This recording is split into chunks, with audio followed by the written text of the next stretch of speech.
आज महाशिवरात्रि है। इस दिन को मनाने के वैसे तो कई कारण हैं, लेकिन एक मुख्य कारण है कि इस दिन माँ पार्वती और भगवान शिव जी का विवाह हुआ था। हमने उन चित्रों की तो पूजा कर ली, लेकिन क्या हमने उन चरित्रों से कुछ सीखा जो भगवान शिव और माँ पार्वती हमें सिखाना चाहते थे? भगवान शिव और माँ पार्वती के विवाह से पहले हम जानेंगे भगवान शिव और माता सती के बारे में। माता सती आदिशक्ति का ही एक रूप है। ब्रह्मा जी के पुत्र दक्ष के घर माता सती का जन्म हुआ था। माता सती शिव जी से विवाह करना चाहती थी, परंतु प्रजापति दक्ष जो उनके पिता थे वो शिव जी को पसंद नहीं करते थे। परंतु अपने पिता ब्रह्मा जी के समझाने पर उन्होंने माता सती का विवाह भगवान शिव के साथ कर दिया। एक दिन प्रजापति दक्ष ने अपने यहाँ पर महायज्ञ का आयोजन किया। उसमें सभी देवी देवताओं को आमंत्रित किया, परंतु भगवान शिव को उन्होंने आमंत्रित नहीं किया। माता सती भगवान शिव जी से वहां जाने का हट करने लगी। इस पर भगवान शिव ने समझाया कि हमें आमंत्रित नहीं किया है तो हमें नहीं जाना चाहिए, परंतु माता के नहीं मानने पर उन्होंने माता को वहां जाने की आज्ञा दे दी। वहां जाकर माता सती ने अपने पिता से पूछा कि आपने भगवान शिव को क्यों नहीं आमंत्रित किया। तब प्रजापति दक्ष ने भगवान शिव का बहुत अपमान किया। उन्होंने कहा कि वो अपने शरीर पर भस्म मलते हैं और तुम्हारी बहनों को देखो कि वो कितने सुसज्जित होकर आई है और तुम्हारा हाल देखो। तुम्हारा पति तुम्हें कुछ भी देने के काबिल नहीं है, वो तो बस वन में रहता है, इसलिए मैंने उसे यहाँ पे आमंत्रित नहीं किया कि मैं उसे यहाँ पे आमंत्रित कर अपनी सभा को अपमानित नहीं कर सकता। इतना अपमान सुनने के बाद माता सती उस अपमान को सह नहीं सकी और उन्होंने उस महायज्ञ में कूदकर अपने प्राणों की आहुति दे दी। यहाँ पर माता सती से हमको ये सीखने को मिलता है कि किसी इंसान में आप सिर्फ गुणों को देखो, मतलब उसका बाहरी आवरण कैसा है ये इतना ज्यादा नहीं मैटर करता है।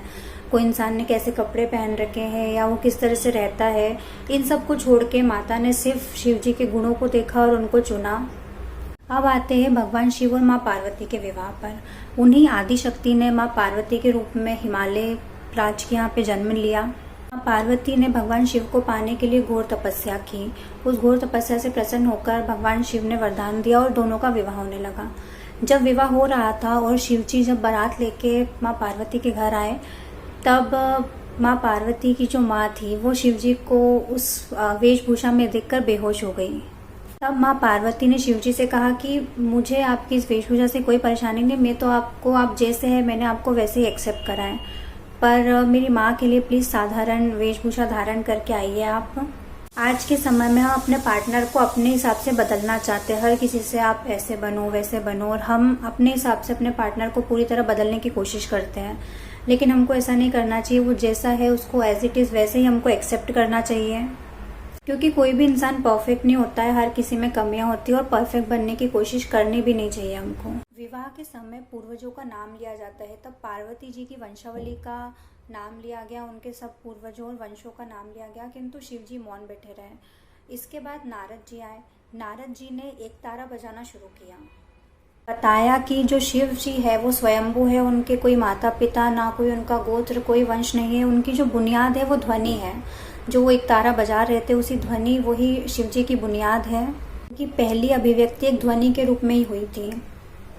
माँ पार्वती और माँ सती के चरित्र से हमको ये सीखने को मिलता है कि उन्होंने सिर्फ एक व्यक्ति के गुणों को देखा।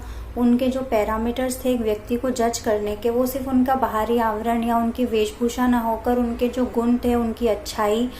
क्योंकि जिस तरह से आज के लोग सोचते हैं कि यार शिव जी है वो नशा करते हैं और भांग पीते हैं, ये सब चीज़ें, लेकिन ऐसा नहीं है। शिव जी ने जो विष पिया था, जो हलाहल पिया था और इस दुनिया को बचाया था, उसको कोई नहीं देखता।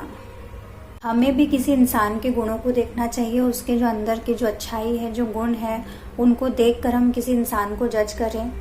परफेक्शन के पीछे हमें कभी नहीं भागना चाहिए, क्योंकि कोई भी इंसान इस दुनिया में परफेक्ट नहीं होता है। हर किसी में कुछ अच्छाइयाँ है, कुछ कमियां है, हम में भी है, किसी और में भी है। तो हमें कभी भी परफेक्शन के पीछे नहीं भागना चाहिए। जो जैसा है हमको उसे वैसे ही एक्सेप्ट करना चाहिए, उसके गुणों को देख के। ओम नमः शिवाय।